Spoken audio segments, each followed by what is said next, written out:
Bonjour à tous et bienvenue pour cette nouvelle vidéo aujourd'hui livresque où je vais vous parler d'un livre que je viens de lire et que ça faisait un petit moment qu'il était dans ma palle. Ça doit bien faire 2 ans qu'il est dans ma palle parce que je me l'étais procuré au salon du livre, en fait au printemps du livre de Montaigu, parce que j'avais rencontré l'autrice qui m'a donc fait une dédicace, donc c'était il y a 2 ans. L'année dernière j'avais acheté le tome 2. Et là, je me suis dit, elle revient encore cette année, et si Montaigu a lieu et que je reprends donc le tome 3, ça serait quand même bien qu'à un moment donné, euh, que j'ai lu au moins le premier tome. Donc j'ai lu le premier tome. Il s'agit donc des Les Mondes de l'Arbre, le tome 1, Céleste et la prophétie, donc de Sophie Orionnet. Et donc j'ai une dédicace qui est plutôt pas mal, avec des petits ajouts de couleurs, etc. Donc très joli. Donc comme je viens de le dire, j'ai aussi le tome 2 en dédicace. Et je compte effectivement prendre le tome 3 car j'ai été plutôt emballé et pris dans l'histoire de ce récit un peu plus enfantin, mais néanmoins intéressant. Donc l'histoire de Les Mondes de l'Arbre, en fait, on va suivre 2 jeunes enfants. On découvre donc Céleste et son petit frère Anatole. Ils viennent d'emménager en fait, dans une nouvelle ville avec sa famille. Céleste vit mal la chose, voilà, elle a perdu ses amis, elle appréhende sa rentrée de classe dans cette nouvelle école où elle va connaître personne, qu'elle aura le rôle de la nouvelle. Lui, Anatole, est beaucoup plus social, donc il appréhende un peu moins la chose, donc il taquine un peu plus sa sœur là-dessus. Il se retrouve maintenant dans une maison, il y a beaucoup d'aménagements à faire, il faut s'occuper aussi du terrain parce qu'il est en friche, parce que voilà, c'est une maison un petit peu abandonnée depuis pas mal de temps. Parce qu'avant, donc, ils habitaient dans un appartement, donc pour eux, c'est assez nouveau d'habiter dans une maison. Les parents ont accepté de faire des travaux. Donc on découvre un petit peu cet environnement. Et il se trouve qu'en fait, dans le jardin, il y a aussi une cabane au fond du jardin. Et Anatole a envie d'en faire un peu leur bastion, leur base secrète à lui et sa sœur. Et voilà, donc, mais on découvre voilà, une Céleste plutôt déprimée, plutôt triste, et voilà, complètement dépressif. Et elle va trouver en fait dans sa chambre, en dessous une planche en bois, en dessous une latte un peu qui bouge, elle va découvrir un coffret avec à l'intérieur un bijou, un espèce de collier. Elle va le porter, elle le trouve plutôt joli, il y a des jolis dessins. Voilà, elle prend le collier. Et il va se trouver que quand elle va rentrer avec dans la cabane au fond du jardin, elle va découvrir une porte. Une porte apparaît dans la cabane. Et que elle seule voit sur le coup. Et finalement, Anatole voit aussi la porte. Mais ils se rendent compte que la porte n'apparaît que si, en fait, Céleste est dans la pièce. Ils comprennent que ça vient du collier. Que si, en fait, Anatole rentre tout seul, lui, dans la cabane, la porte, il ne la voit pas. Et donc, tous les deux vont ouvrir cette porte, ils vont découvrir un tunnel éclairé par des torches, et ils vont donc pénétrer dans ce tunnel. Ils vont être suivis par un chat, parce qu'ils ont découvert aussi dans la cabane un petit chat qu'ils ont pris sur leur aile et qu'ils l'ont élevé. Et le chat va les suivre, en fait, dans ce tunnel. Et au bout du tunnel, ils vont donc tomber chez les Goodroots. Et ils vont découvrir que le chat va se transformer également en Goodroots. Donc les Goodroots sont des espèces d'êtres un petit peu de sortes de petites elfes trolls, un peu verdâtres, assez vieux d'une manière générale. Et ils vont rencontrer plusieurs personnages, Goodroots, en particulier donc le chat qui est devenu Gonzac. Et ils vont également faire la connaissance de Héliodore. Héliodore va donc leur expliquer qui ils sont et pourquoi ils sont là. Va donc expliquer qu'en fait, leur terre fait partie en fait, d'un ensemble, en fait, qui fait partie d'un énorme arbre.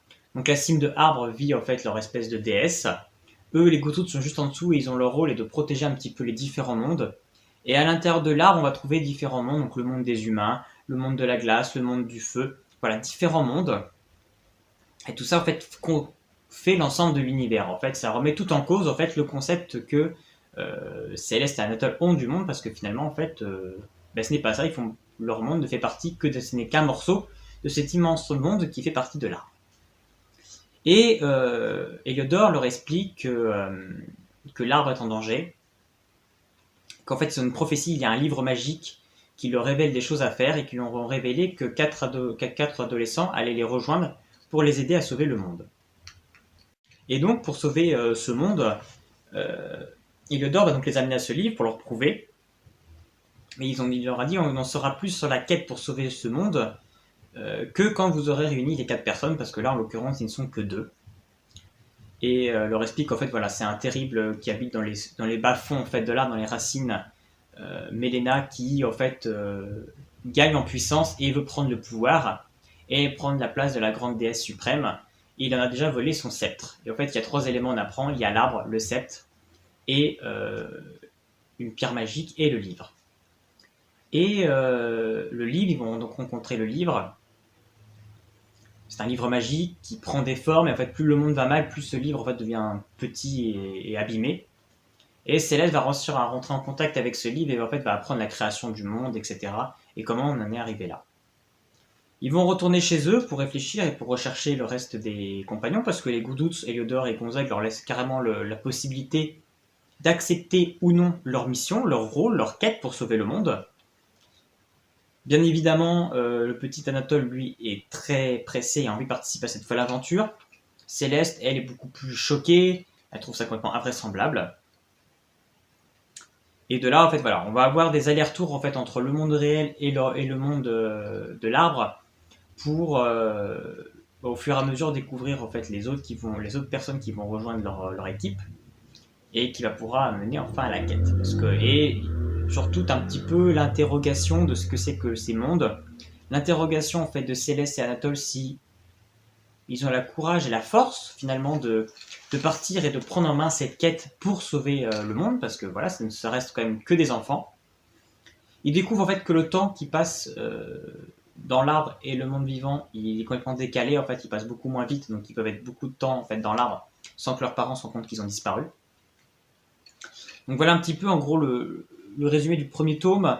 C'est vrai que le premier tome est vraiment un livre introductif sur l'univers. On apprend vraiment sur l'univers donc, de l'arbre, sur les différents personnages, et sur cette quête, et sur un petit peu tout le passé, et un petit peu tous les enjeux et les intentions de tous les personnages. Donc c'est vrai qu'on peut dire qu'il est peut-être un petit peu lent, parce que finalement, voilà, il se passe pas forcément grand-chose. On attend juste au fait qu'il se trouve les 4 personnes pour partir en quête. Mais là où c'est intéressant, c'est que justement, en fait, c'est lent. Et en fait, je trouvais ça intéressant par rapport à d'autres livres. Par exemple, si on compare avec Narnia, ils traversent l'armoire, toute la famille, et hop, ils sont partis directement dans cette aventure, ils sont embarqués là-dedans, sans forcément avoir de réflexion si au fait qu'ils le veulent ou pas.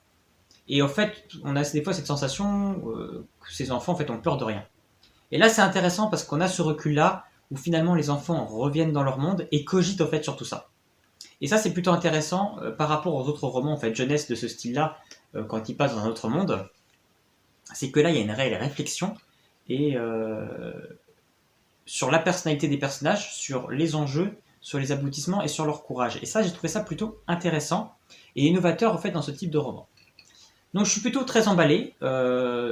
J'ai potentiellement envie quand même du coup de savoir la suite. Ça se lit très très bien. Voilà, on est sur du jeunesse. Donc j'ai envie de savoir la suite sur comment tout ça va évoluer, quelle direction va prendre l'auteur. Il y a des choses vraiment très très intéressantes et plutôt bien trouvées. L'univers a l'air plutôt intéressant. L'idée du livre est aussi très bon. Voilà, on a de la magie, on a des pouvoirs. Voilà, on a donc une quête. Tous les ingrédients sont quand même réunis pour avoir une belle aventure et pouvoir passer un bon moment livresque. Donc voilà, j'ai plutôt hâte de lire la suite. Donc si vous aussi vous avez lu Les Mondes de l'arbre, pardon, n'hésitez pas à me laisser un petit commentaire. Et puis sinon, on se retrouve bientôt pour une prochaine vidéo. À bientôt.